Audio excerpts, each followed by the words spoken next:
So today we're talking about apple cider vinegar. I've had some very astute observers in the videos notice that I tend to keep apple cider vinegar in the rabbitry. I may have mentioned it a time or two. And, you know, I've had some questions about what do you use it for? What's it there for? What's it good for? So wanted to take some time and address that today. Just so you know, there is a companion article with this that you can find on meetrabbits.org. And it goes into more detail. We'll list probably more uses than I'm going to remember to mention on here. So, you know, there's a variety of uses, and if you look around the rabbit websites, different forums and groups, you'll see people using it for different things. Now, to varying degrees of success, I can't vouch for them all. I have used it for a couple of the more common. One of those being that if you have a doe who is not very receptive or you're having a hard time getting her to breed, you put apple cider vinegar in her water for a week or two and then try her again, and that's supposed to boost her receptivity and fertility. Does it work?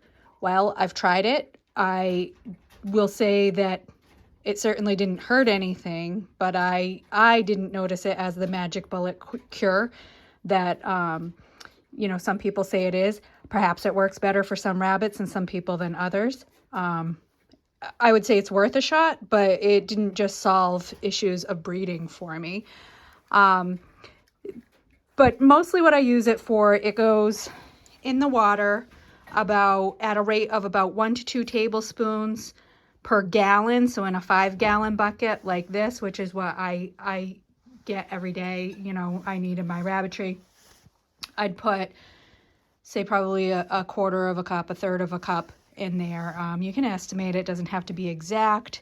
One thing you do want to be careful of is that you don't put too much in there, because if the rabbits don't like the taste of the water with it in there, if the taste is too strong, which may or may not happen with your rabbits, one thing you don't want to do is to have them not drinking their water, which would be a bigger problem than anything you're going to solve with the apple cider vinegar. So I haven't really noticed that the rabbits were put off of their water when I've had the apple cider vinegar in it. Most of them drink it just fine. They don't seem to notice it or care if they do notice it. So, you know, it hasn't been an issue that way. But if you do think that the rabbits don't like it, try starting with a small amount and work up to that rate of 1 to 2 tablespoons per gallon until they get used to it, and then they'll probably take it fine. So, you know, some other things that people use it for is to promote better coats. Some breeders, especially show breeders, will say that it makes a shinier, softer, nicer looking coat. I'm focusing more on meat and weight, and as long as the rabbits look like they're in good condition, I'm not too worried about them having the best looking hairdo. But, you know, if that's something that you need to work on, you could give it a try. The biggest thing that I actually use it for, like I said, the first times I used it were to try and promote breeding.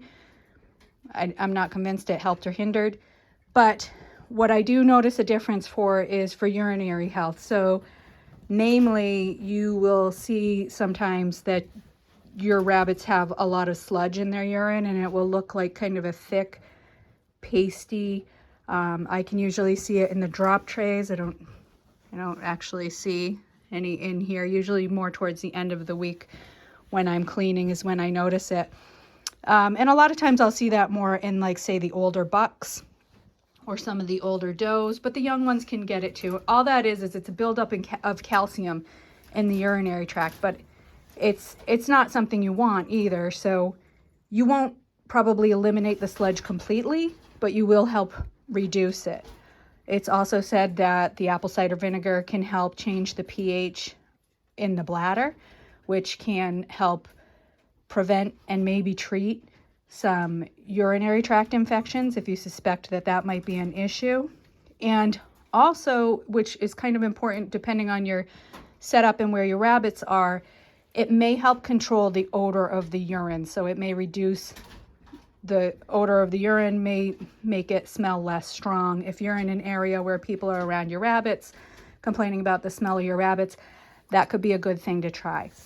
So how often to do it? Well, that's another thing that varies with different breeders and different uses. Rise and Shine Rabbitry, that is maintained by one of the authors of the Beyond the Pellet book. He recommends doing it, or at least his favored cycle is kind of using it quarterly. So he'll use it for 3 months, and then he'll stop for 3 months, and then he'll start for 3 months again. I would say that this probably should be determined based on what you're using it for. I tend to use it kind of when I think they need it. So if I'm noticing more sludge, say in the drop pans, in the urine, if there's more of that thick kind of white when you're cleaning it out, that's when I start using it for a while. And then I might back off and then use it again if I see that that's getting kind of thick again.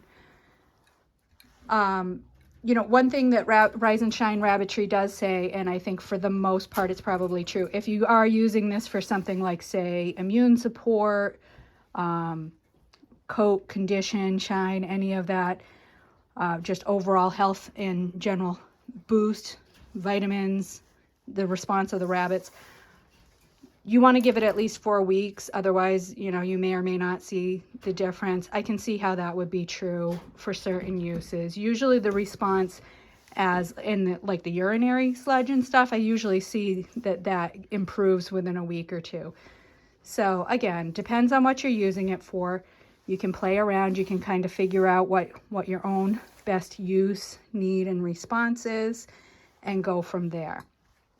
So that's about it. As far as what type to use, I prefer an organic apple cider vinegar that is not pasteurized with the mother. The reason being that one of the reasons to use it is probiotic health, which we know in rabbit guts is pretty important. And if you're using something that's pasteurized and filtered, you've lost any benefits of the probiotics. Doesn't mean that you might not see some other benefits, like it would still have the same acid content, so it would still be useful for treating urinary issues, but you're not going to get the additional boost of the probiotics and the good that can do. And if you're doing it, it's just as easy to use one as another. So that would be my preferred option. So I hope this helps. Again, come on over to meetrabbit.org and you can see more uses, some that I've used, some that I have not listed in there. I talk a little bit more in there about, you know, what I have or haven't seen for response when I use it. And if there are any other questions or comments, please feel free to leave them in the comment section.